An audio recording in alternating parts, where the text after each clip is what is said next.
दोस्तों, आज की हॉरर स्टोरी सुनाने से पहले मैं आपको एक इंटरेस्टिंग से स्टार्ट बताना चाहता हूँ। हमारी कहानियाँ देखने वाले 80% लोग ऐसे हैं जो हमारी वीडियोस एंजॉय तो करते हैं, लेकिन उन्होंने अभी तक हमारा चैनल सब्सक्राइब नहीं किया।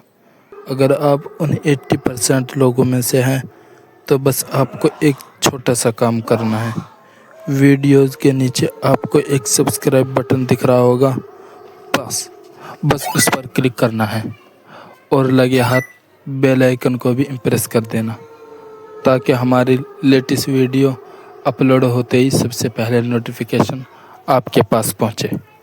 सन्नाटे का कुआं उत्तर प्रदेश के एक छोटे से गांव सुखवाड़ी में एक पुराना कुआं था।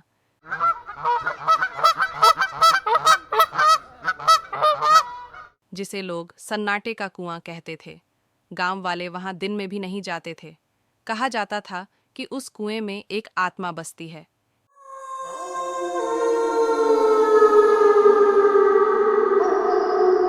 एक ऐसी आत्मा जो रात होते ही इंसानों को अपनी तरफ खींच लेती है।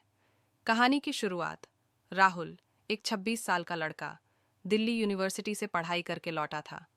शहर में पला बढ़ा राहुल इन भूत प्रेत की बातों को अंधविश्वास मानता था।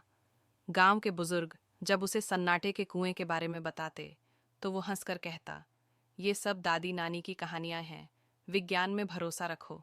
लेकिन एक रात राहुल के दोस्तों ने उसे चुनौती दी, अगर तू इतना ही बहादुर है तो आज रात उस कुएं पर जा और वहां आधा घंटा बैठकर आ। राहुल ने चुनौती स्वीकार की। कुएं के पास रात के करीब 11 बजे, जब पूरा गांव सो चुका था, राहुल टॉर्च लेकर कुएं की तरफ बढ़ा। चांदनी रात में सब कुछ शांत था, कुछ ज्यादा ही शांत, जैसे हवा ने चलना बंद कर दिया हो, पत्तों ने हिलना छोड़ दिया हो। जैसे ही राहुल कुएं के पास पहुंचा, उसे एक अजीब सी ठंडक महसूस हुई। टॉर्च की रोशनी पानी में डालते ही वो चौंक गया। पानी में किसी लड़की की परछाई दिख रही थी, पर वहां कोई नहीं था। फिर पीछे से एक धीमी आवाज आई, मुझे बाहर निकालो। राहुल ने पलट कर देखा, कोई नहीं था। वो सोचने लगा कि शायद उसका दिमाग खेल खेल रहा है, लेकिन तभी किसी ने उसका हाथ पकड़ लिया। एक ठंडा, गीला और कांपता हुआ हाथ। पुरानी कहानी का राज। राहुल बदहवास हो भागकर घर आया और बीमार पड़ गया। बुजुर्गों ने बताया कि सालों पहले वहां एक लड़की गौरी की लाश मिली थी। वो कुएं में कूद गई थी क्योंकि उसके घर वालों ने जबरदस्ती उसकी शादी तय कर दी थी। गौरी के मरने के बाद हर साल उसी दिन, पूर्णिमा की रात, कुएं से चीखें आती थीं। कई लोग गायब भी हुए थे। रहस्य की गहराई। राहुल ने तय किया कि वह इस रहस्य का पता लगाएगा।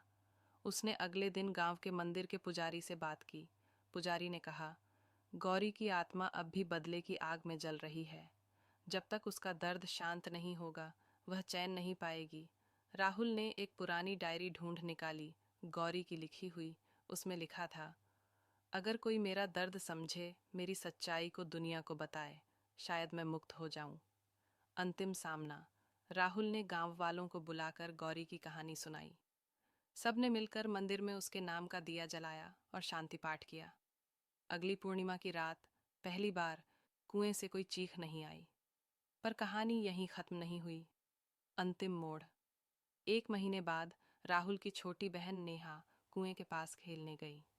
उसने घर आकर कहा, भैया, वहां एक दीदी मिली थी। उसने कहा, अब तो मैं आजाद हूं, लेकिन अब तू मेरी जगह बन जा। उसके बाद नेहा बेहोश हो गई। राहुल डर के मारे कांप उठा। वो समझ गया, गौरी तो मुक्त हो गई थी, पर कुएं को अब कोई नया चेहरा चाहिए था।